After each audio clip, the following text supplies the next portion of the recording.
ನೀವೆಲ್ಲ ಪಾಲಕ್ ಪನ್ನೀರು, ಪಾಲಕ್ ದಾಲು, ಪಾಲಕ್ ಕಿಚಡಿ, ಪಾಲಕ್ ಪಲ್ಯ ಈ ಥರ ತುಂಬಾ ರೆಸಿಪಿನ ಟ್ರೈ ಮಾಡಿರ್ಬೋದು. ಆದರೆ ಇವತ್ತು ನಾನು ತುಂಬಾ ಕ್ವಿಕ್ ಆ್ಯಂಡ್ ಟೇಸ್ಟಿಯಾಗಿರೋ ಪಾಲಕ್ ರೆಸಿಪಿಯೊಂದಿಗೆ ಬಂದಿದ್ದೀನಿ. ನೋಡ್ಬೋದು ನೀವು ಈ ಪಕೋಡ ನೋಡಿದ್ರೇ ಬಾಯಿಗೆ ನೀರು ಬರೋ ಥರ ಅನ್ನಿಸ್ತಾ ಇದೆಯಲ್ಲ. ನೋಡೋಕೆ ಅಷ್ಟೇ ಅಲ್ಲ, ತಿನ್ನೋಕ್ಕೂ ಮತ್ತು ತುಂಬಾ ಹೆಲ್ದಿ ಆ್ಯಂಡ್ ಟೇಸ್ಟಿಯಾಗಿರೋ ಪಾಲಕ್ ಪಕೋಡ ಇದು. ಇವತ್ತು ನಾನು ತುಂಬಾ ಟೇಸ್ಟಿ ಆ್ಯಂಡ್ ಈಸಿಯಾಗಿರೋ ಪಾಲಕ್ ಪಕೋಡ ರೆಸಿಪಿಯೊಂದಿಗೆ ಬಂದಿದ್ದೀನಿ. ಬನ್ನಿ ಹಾಗಾದರೆ ಹೇಗೆ ಮಾಡೋದು ಅಂತ ನೋಡ್ಕೊಳ್ಳೋಣ.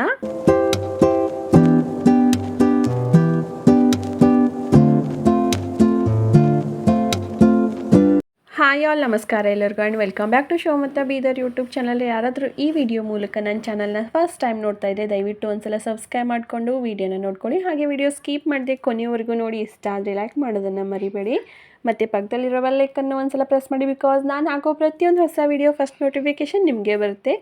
ಪಾಲಕ್ ಒಂದು ಹಸಿರು ತರಕಾರಿಯಾಗಿದ್ದು ವಿಟಮಿನ್, ಐರನ್ಗಳು ಪಾಲಕ್ನಲ್ಲಿ ತುಂಬಾ ಹೇರಳವಾಗಿದ್ದು ನಿಯಮಿತವಾಗಿ ನಮ್ಮ ಆರೋಗ್ಯದಲ್ಲಿ ಬಳಸ್ಕೊಂಡು ತಿಂತಾಯಿದ್ರೆ ಆರೋಗ್ಯಕ್ಕೆ ತುಂಬಾ ಒಳ್ಳೆಯದಂತಲೇ ಹೇಳ್ಬೋದು. ಇವತ್ತು ನಾನು ಅದೇ ಪಾಲಕ್ಕಿಂದ ಪಕೋಡ ರೆಸಿಪಿಯೊಂದಿಗೆ ಬಂದಿದ್ದೀನಿ. ಮೊದಲಿಗೆ ನಾನಿಲ್ಲಿ ಅರ್ಧ ಕಟ್ ಆಗೋಷ್ಟು ಪಾಲಕ್ನ ಕ್ಲೀನಾಗಿ 1-2 ಸಲ ವಾಶ್ ಮಾಡಿಕೊಂಡು ಸಣ್ಣದಾಗಿ ಕಟ್ ಮಾಡ್ಕೊತಾ ಇದ್ದೀನಿ. ಮಿಸ್ ಮಾಡಿದೆ ನೀವು ಒಂದ್ಸಲ ಟ್ರೈ ಮಾಡಿ ನೋಡಿ. ನಿಮ್ಮ ಮನೆಯವರಿಗೆಲ್ಲ ಪದೇ ಪದೇ ಟೀ ಟೈಮ್ ಜೊತೆ ಸ್ನ್ಯಾಕ್ಸ್ ಬೇಕು ಏನು ಅಂತ ಕೇಳಿದ್ರೆ ಥಟ್ಟಂತೆ ಬಾಯಿಗೆ ಬರೋದೇ ಈ ಪಾಲಕ್ ಪಕೋಡ. ಯಾಕಂದರೆ ಒಂದು ಸ್ವಲ್ಪ ಹೆಲ್ದಿ ಆಗಿರುತ್ತೆ, ಹಾಗೆ ಕ್ರಿಸ್ಪಿ ಆ್ಯಂಡ್ ಟೇಸ್ಟಿಯಾಗೂ ಕೂಡ ಇರುತ್ತೆ. ಪಾಲಕ್ ಸೊಪ್ಪನ್ನು ಸಣ್ಣದಾಗಿ ಕಟ್ ಮಾಡ್ಕೊತಾ ಇದ್ದಂತೆ ಇವಾಗ 2 ಮೀಡಿಯಮ್ ಸೈಜ್ ಈರುಳ್ಳಿನ ಸಣ್ಣಗೆ ಅಂದರೆ ಉದ್ದುದ್ದು ತಳ್ಳಗೆ ಕಟ್ ಮಾಡ್ಕೊತಾ ಇದ್ದೀನಿ.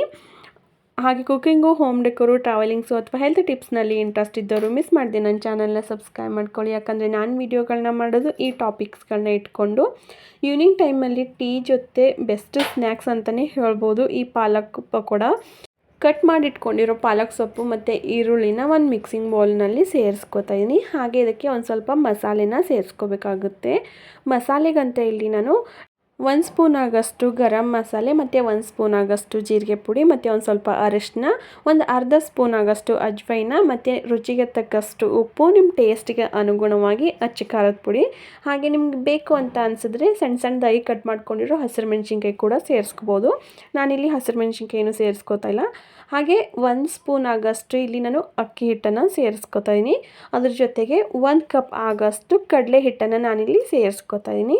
ಮಸಾಲೆ ಎಲ್ಲ ನಿಮ್ಮ ಟೇಸ್ಟ್ಗೆ ಅನುಗುಣವಾಗಿ ಹೆಚ್ಚು ಕಡಿಮೆ ಮಾಡ್ಕೋಬಹುದು. ಇವಾಗ ಸೊಪ್ಪು, ಮಸಾಲೆ, ಹಿಟ್ಟು ಎಲ್ಲ ನೀಟಾಗಿ ಕೈಯಿಂದನೇ ಮಿಕ್ಸ್ ಮಾಡ್ಕೋಬೇಕಾಗುತ್ತೆ. ಮೊದಲೇ ನೀರು ಹಾಕ್ಕೊಂಡು ಮಿಕ್ಸ್ ಮಾಡ್ಕೊಳ್ಳೋದ್ರಿಂದ ಎಲ್ಲ ಕಡೆ ಖಾರ ಉಪ್ಪು ಎಲ್ಲ ಬೆರೆಯೋಲ್ಲ. ಸೊ ಅದಕ್ಕೋಸ್ಕರ ಮೊದಲಿಗೆ ಕೈಯಿಂದ ಒಂದ್ಸಲ ನೀಟಾಗಿ ಮಿಕ್ಸ್ ಮಾಡ್ಕೊಂಡಾದಮೇಲೆ ಒಂದು ಸ್ವಲ್ಪನೇ ನೀರನ್ನ ಸೇರಿಸ್ಕೊಂಡು ಪಕೋಡ ಹಿಟ್ಟಿನ ಹದಕ್ಕೆ ನಾನಿಲ್ಲಿ ಕರಗಿಸ್ಕೊತಾ ಇದ್ದೀನಿ. ಈ ಪಕೋಡಾಗೆ ನೀವು ನೀರನ್ನ ಒಂದೇ ಸಲ ಹಾಕ್ಕೊಳ್ಳೋಕೆ ಹೋಗಬೇಡಿ. ಯಾಕಂದರೆ ಪಾಲಕ್ ಸೊಪ್ಪಿನಲ್ಲಿ ಮತ್ತು ಈರುಳ್ಳಿಯಲ್ಲಿ ಒಂದು ಸ್ವಲ್ಪ ನೀರಿನ ಅಂಶ ಇರುತ್ತೆ ಮೊದಲೇ.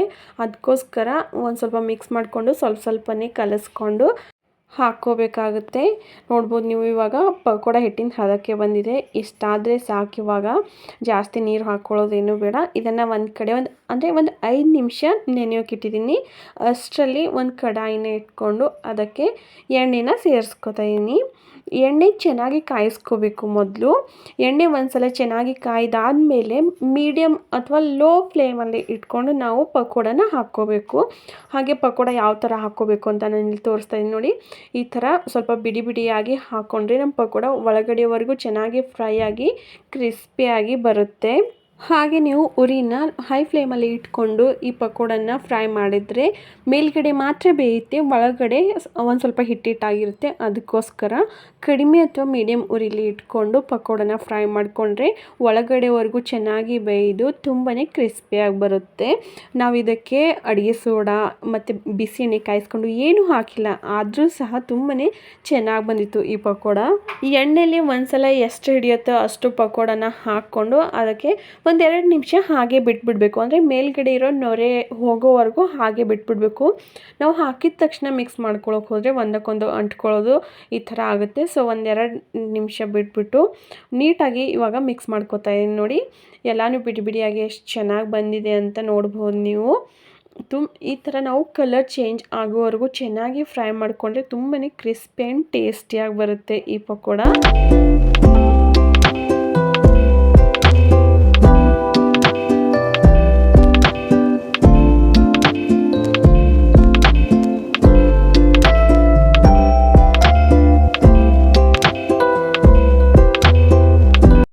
ಫ್ರೈ ಆದರೆ ಸಾಕು. ನೋಡ್ಬೋದು ನೀವು ಕಲರು ಎಷ್ಟು ಚೆನ್ನಾಗಿ ಬಂದಿದೆ, ಹಾಗೆ ಕ್ರಿಸ್ಪಿಯಾಗೂ ಅನ್ನಿಸ್ತಾ ಇದೆ.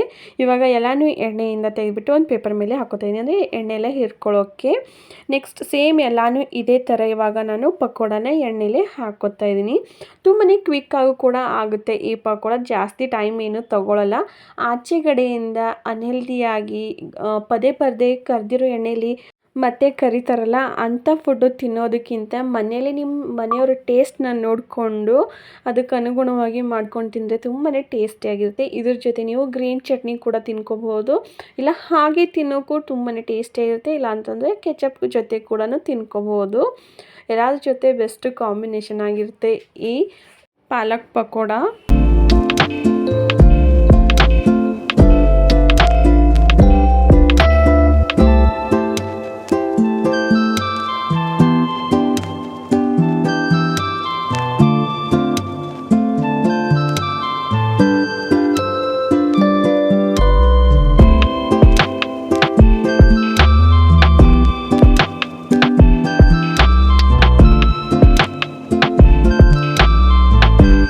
ಈ ಹೆಲ್ದಿ ಆ್ಯಂಡ್ ಟೇಸ್ಟಿ ಕ್ರಿಸ್ಪಿಯಾಗಿರೋ ಪಾಲಕ್ ಪಕೋಡ ರೆಸಿಪಿ ಸ್ಕಿಪ್ ಮಾಡದೆ ಕೊನೆವರೆಗೂ ನೋಡಿದಿರ ಅಂತ ಅನ್ಕೋತೀನಿ. ವಿಡಿಯೋ ಇಷ್ಟ ಆದರೆ ದಯವಿಟ್ಟು ಒಂದು ಲೈಕ್ ಮಾಡೋದನ್ನು ಮರಿಬೇಡಿ. ಹಾಗೆ ಮುಂದೆನೂ ಸಹ ಇದೇ ಥರ ಹೊಸ ವೀಡಿಯೋಗಳಿಗೋಸ್ಕರ ದಯವಿಟ್ಟು ನನ್ನ ಚಾನಲ್ನ ಸಬ್ಸ್ಕ್ರೈಬ್ ಮಾಡ್ಕೊಳ್ಳಿ. ನಾನು ಸಿಗ್ತೀನಿ ಮುಂದೆ ಇದೇ ಥರ ಹೊಸ ವೀಡಿಯೋಗಳೊಂದಿಗೆ. ಅಲ್ಲಿವರೆಗೂ bye, take care, thank you for watching my channel.